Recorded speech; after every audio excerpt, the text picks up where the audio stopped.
हाँ जी जनाब, क्या हाल चाल है। तो जी welcome back to my another video.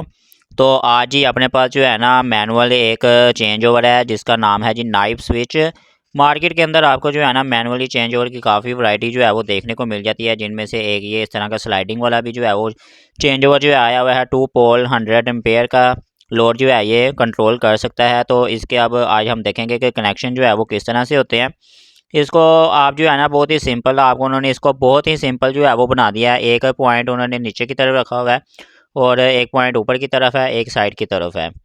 तो अब यहाँ पर जो है वो मीटर की वायर जो है वो ऊपर और नीचे जो है आपके एक एक मीटर की तार जो है वो लग जाती है, और साइड के ऊपर आपका जो है सप्लाई की वायर जो है वो आ जाती हैं। सिंपल उसके ऊपर जो है उन्होंने कवर लगाया होता है। आप कवर को रिमूव करेंगे तो यहाँ पर उसके जो स्क्रू आपको देखने को मिल जाते हैं। नीचे वाला मीटर आपने चलाना हो, यानी कि 1 मीटर है जो आपने नीचे चलाया, आपने स्लाइड जो की तरह उसको नीचे की तरफ कर देना। आपने उसको अगर दूसरे मीटर के ऊपर शिफ्ट करना है तो आपने उसको स्लाइड करके ऊपर की तरफ जो है वो आपने मूव कर देना है। तो अब चलते हैं कस्टमर की तरफ जहाँ पर हमने इसको इंस्टॉल करना है। तो वहाँ पर ये लगा कर फिर लगा कर इसको चेक भी करेंगे। तो ये जी डिबी बॉक्स है जिसके अंदर हमने इस चेंज ओवर को इंस्टॉल करना है। यहाँ पर जी एमसीबीज़ के साथ जो है वो पुराना सिस्टम जो था वो ख़राब हो गया हुआ था कॉन्टैक्टर वाला। तो अब इस सिस्टम को हमने यहाँ से रिमूव करके तो यहाँ पर सिंपली ये मैनुअल चेंज ओवर जो है वो स्लाइड वाला वो इंस्टॉल करना है। तो ये जी हमने चेंज ओवर जो है वो लगा दी, हमने एमसीबी जो थी वो रिमूव नहीं की। तो यहाँ पर जी चेंज ओवर के कनेक्शन अगर आप देखें तो ये देखें जी ऊपर जो है वो एक ऊपर वाले पॉइंट के ऊपर न्यूट्रल और फेस 1 मीटर की लग गई, और ये जी नीचे वाले पॉइंट के ऊपर न्यूट्रल और फेस जो है वो दूसरे मीटर की लग गई है। ठीक है। तो अब यहाँ पर जी हमारा दोनों मीटरों का कनेक्शन जो है वो हो गया हुआ है, और इस टाइम अगर स्लाइड वाला जो उसका लीवर है वो आप देखें सेंटर में है, तो इसका मतलब है कि हमारी सप्लाई जो है वो ऑफ है।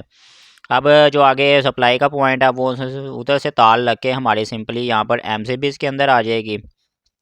अब यहाँ पर 2 एमसीबी लगी हुई हैं, इनके 2 पोर्शन अलग-अलग जो हैं वो उनको कंट्रोल कर रही है ये अलग-अलग एमसीबी। तो अब इनको हमने चलाना है एक ही मीटर के ऊपर, हम दोनों को अलग-अलग वायर लगाकर चेंज ओवर के जो सप्लाई वाला पॉइंट है वहाँ पर हम इसको जो है वो जॉइन कर देंगे। तो उससे क्या होगा कि जी हमारा जो है ये दोनों पोर्शन, ये देखें जी हमने उसकी तारें जो हैं वो लगा दी हैं।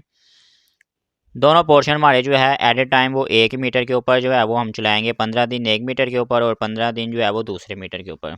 हमने एमसीबीज़ को जो है वो यहाँ से रिमूव नहीं किया, ताकि कि अगर किसी पोर्शन के अंदर किसी भी तरह का कोई शॉर्ट सर्किट होता है तो उसकी अलग से एमसीबी जो है वो यहाँ पर लगी हुई है और वो ट्रिप कर जाएगी, जबकि दूसरी लाइन जो है वो पोर्शन की जो है वो चलती रहेगी। तो इस तरह बहुत ही सिंपल जो है वो यहाँ पर इसके कनेक्शन है। अब हमने लाइन जो अगर चेंज करनी है तो हमने सिंपली लीवर जो है वो ये सेंटर में कर दिया, तो हमारा टोटल लाइन जो है वो करंट जो है वो कट ऑफ हो जाएगा। तो अब हमने इसको जो है वो शिफ्ट करना है दूसरे मीटर के ऊपर, तो सिंपली उसको स्लाइड करके नीचे की तरफ जो है वो मूव कर देना है, तो हमारी दूसरी लाइन जो है वो ऑन हो जाएगी। तो इसके सिंपल जो है वो कनेक्शन बहुत ही आसान है, तो आप भी बहुत इजीली कर सकते हैं। तो भाई उम्मीद है आपको आज की वीडियो भी अच्छी लगी है। वीडियो को लाइक कर लें, चैनल को सब्सक्राइब कर लें। आज के लिए सिर्फ इतना ही। अल्लाह हाफिज़, गुड बाय।